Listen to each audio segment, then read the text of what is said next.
بسم الله الرحمن الرحيم. الحمد لله رب العالمين، والصلاة والسلام على رسول الله نبينا محمد صلى الله عليه وآله وسلم. وبعد، بعدكم حميد الله تبارك وتعالى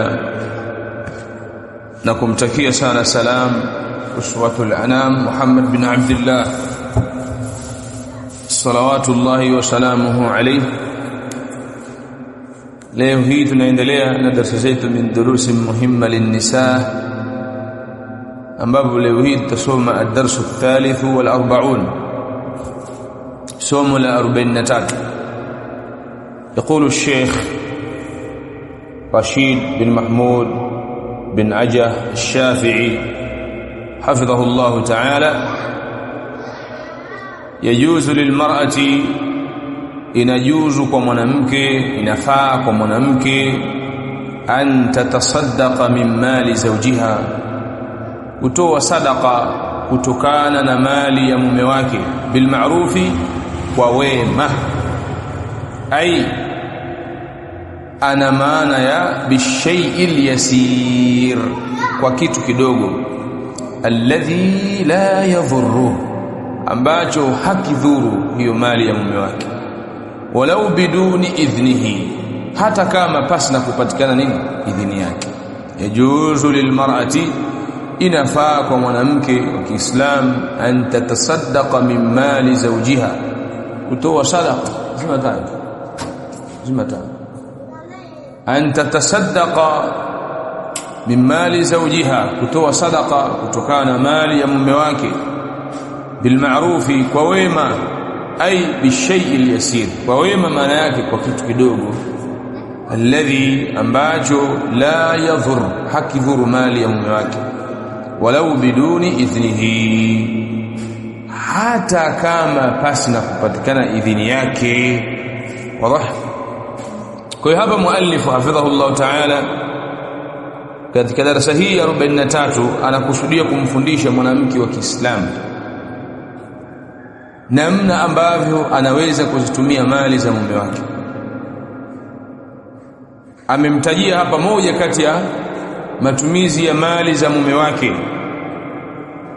Kwa darasa hii nakusudia kubainisha biikhtisar tasarrufu almar'ati as-salafiyya fi mali zawjiha, matumizi ya mwanamke wa kisalaf katika mali ya mume wake. Tasarrufu almar'ati as-salafiyya fi mali zawjiha, matumizi ya mwanamke wa kisalafi kuhusiana na mali ya mume wake. Mwanamke wa Kiislamu, mwanamke wa kisalaf anatakikana atumie vipi mali za mume wake, kwa sababu sheria hii ya Uislamu ni sheria safi iliyotoharika, ni sheria ambayo jaati bisiyanati al-amwal, imekuja kuzilinda mali. Wa buniyat ahkamuha ala al-adl, na sheria hii zimejengwa hukumu zake juu ya uadilifu. Wa wudhi'at fiha huququl azwaj wazawjat, na sheria hii pamewekwa ndani yake haki za wanaume na haki za wanawake katika hizo mali, ala wajhin yuhaqqiqul ulfa, katika sura ambayo patatokea au patatengeneza, au katika sura ambayo itatengeneza nini, al-ulfa, ule muunganiko mzuri baina ya mume na mke. Wayamna'u at-ta'addi, na ikazuilia nini, kufanyana uadui baina yao, na mwisho wa siku ikapatikana baraka. Na hii darsa inatufundisha masail yafuatayo. Almas'alatu alula, mas'ala ya kwanza: malu az-zawji la yajuzu lilmar'ati an tatasarrafa fihi. Malu az-zawji, mali ya mume, la yajuzu lilmar'ati, haijuzu kwa mwanamke an tatasarrafa fihi bighairi idhnihi, yeye akafanya matumizi kwenye mali ya mume wake pasi na idhini yake huyo mume.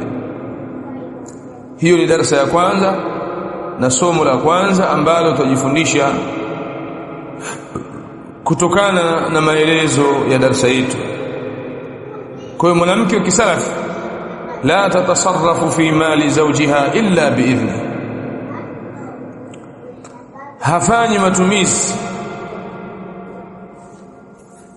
katika mali ya mume wake isipokuwa kwa idhini ya huyo mume wake.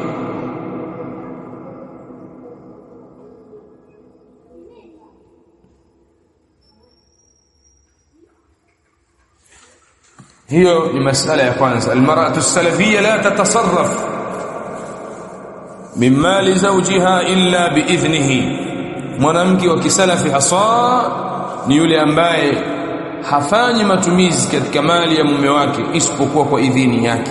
Hiyo ndio asili ya mwanamke wa kisalafi, hiyo ndio asili ya mwanamke wa kisalafi, si kama ilivyo hali ya wengi katika wanawake. Maadamu tu mali ni ya mume wake, basi yeye anatasarraf vile anavyotaka yeye. Hapana, sheria haijasema hivyo. Na dalili inayoonyesha hilo ni hadithi ya Abi Umama al-Bahili radhiyallahu ta'ala anhu. Mtume alayhi wasallam anasema, la tunfiqu imra'atun min baiti zawjiha illa biidhni zawjiha, asitoe mwanamke kutokana na mali ya mume wake isipokuwa kwa idhini ya mume wake.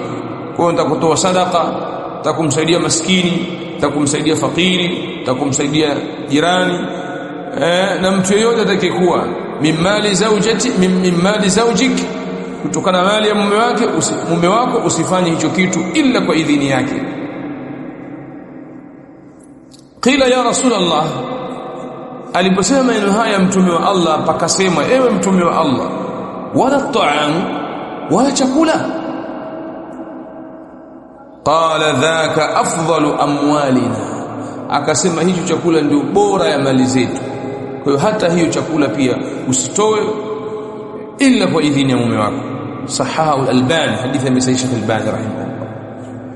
Imam Ibn Qudama rahimahullah anasema, illa biidhni zawjiha, isipokuwa kwa idhini ya mume wake. Maana yake al-idhnu as-sarih, ipatikane idhini ya wazi. Mwanaume amfungukie mke wake, amwambie, ampe idhini ya wazi kabisa kwamba atoe katika mali yake kusaidia au kwa ajili ya sadaka na mfano wake, matumizi kama haya. Au bidalalati al-hal, au kwa dalili ya hali ilivyo, kwamba anajua mume wake, anamjua mume wake kwamba ni mtu mkarimu, ni mtu ambaye moyo wake uko kadha. Kwa hiyo anajua kwamba nikitoa kiasi hichi mume wangu hatakasirika, hataghadhibika, ataridhia tu na mfano wa haya. Wazi? Hiyo ni masala ya kwanza ambayo tunajifundisha katika darasa yetu hii ya leo. Almas'alatu athaniya, alhalatu aljaiza. Tushaona hapa kwamba sehemu ya kwanza, haifai mwanamke akatasarraf, akafanya matumizi katika mali ya mume wake isipokuwa kwa idhini yake. Hiyo ndio asili ya mwanamke kisalafi, hafanyi matumizi katika mali ya mume wake ila kwa idhini yake. Na hapo utaona makosa ya wengi katika wanawake ambao utakuta wanafanya matumizi katika mali za waume zao bila ya kuwapa idhini, bila ya kuwaomba idhini au ya kuwataka idhini. Yeye kwa sababu tu mali ni pesa za mume wake, chakula cha mume wake, basi akakitumia tu bila ya kumtaka idhini.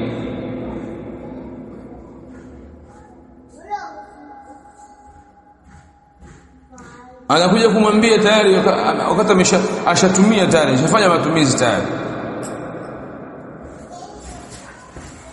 Hiyo sio asili ya mwanamke wa kisalafi, bali asili ya mwanamke wa kisalafi la tatasarrafu min mali zawjiha, hafanyi matumizi katika mali ya mume wake illa biidhni, isipokuwa kwa idhini yake.